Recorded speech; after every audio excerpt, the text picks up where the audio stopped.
أعوذ بالله من الشيطان الرجيم. بسم الله الرحمن الرحيم.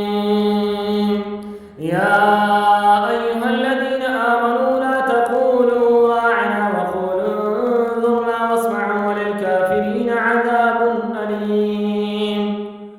ما يود الذين كفروا من أهل الكتاب ولا المشركين أن ينزل عليكم من خير من ربكم، والله يختص برحمته من يشاء، والله ذو الفضل العظيم.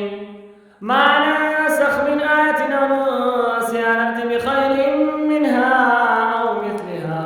ألم تعلم أن الله على كل شيء قدير؟ ألم تعلم أن الله له ملك السماوات والأرض وما لكم من دون الله من ولي ولا نصير؟ أم تريدون أن تسألوا رسولكم كما سئل موسى من قبل؟ ومن يتبدل الكفر بالإيمان فقد ضل سواء السبيل.